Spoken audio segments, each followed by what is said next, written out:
Imagine a small, isolated village, just 100 people going about their daily lives, earning, spending, and planning for the future.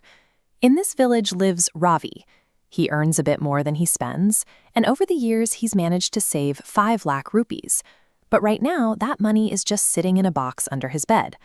Across town, we have Priya, who wants to open a bakery. There's Aman, who needs to expand his farming business, and Mira, who is ready to build a house. They all have the drive and the plans, but they lack the upfront cash to start.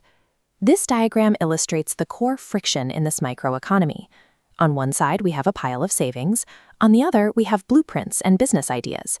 Because of this impassable gap, Ravi's money is stranded, and those ideas are starving for capital. Because these sides cannot connect, the village sees zero job creation. The opportunity cost is total economic stagnation. To fix this, society requires a structural bridge. We need a mechanism specifically designed to move money away from where it sits idle and deliver it exactly to where it can be put to productive use.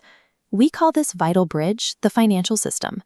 Think of it as the plumbing for the entire economy, a network of pipes connecting savers with borrowers, turning dormant cash into active investments. If we scale up from our isolated village to a modern, interconnected macroeconomy, that plumbing becomes significantly more complex.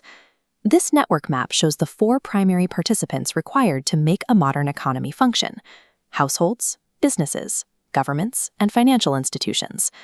Notice the households node here. Individuals and families hold a dual role in this ecosystem.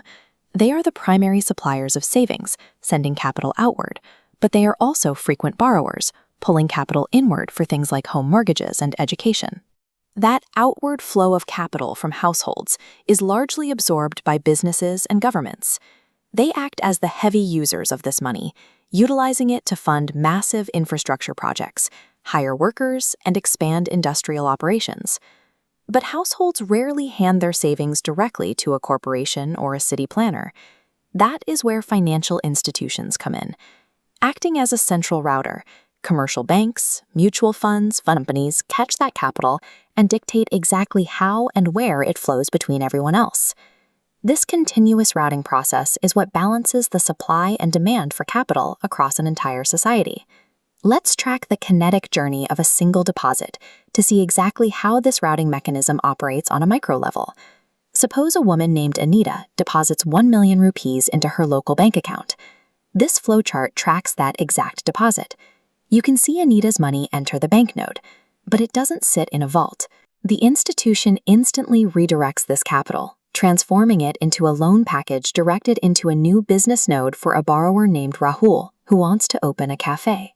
The moment Rahul secures that loan, the capital multiplies in utility. His business node fractures into multiple payments. He rents commercial space, purchases kitchen equipment from suppliers, and hires 5 new employees. Then we see the return loop.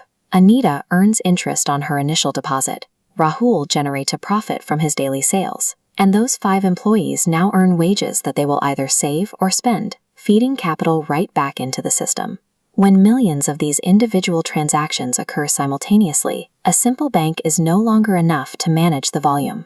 The global economy relies on the broader architecture shown in this chart, where specialized markets for stocks and bonds move capital through complex instruments, all while being overseen by central regulators to ensure the system remains stable.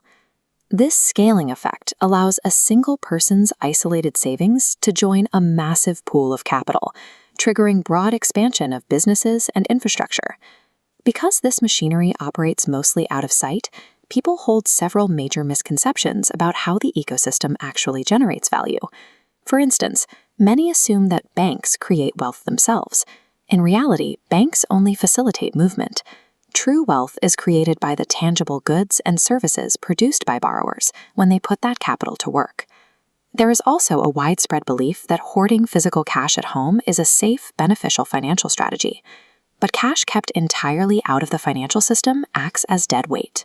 It starves entrepreneurs, slowing down economic progress completely. Compare that stagnant, immovable stone to the dynamic, highly interconnected modern economy we just mapped out. Ultimately, a functioning financial system ensures that capital moves to its most productive use. By connecting those with surplus funds to those with the ability to create value, it allows businesses to expand, employment to rise, and the whole economy to grow.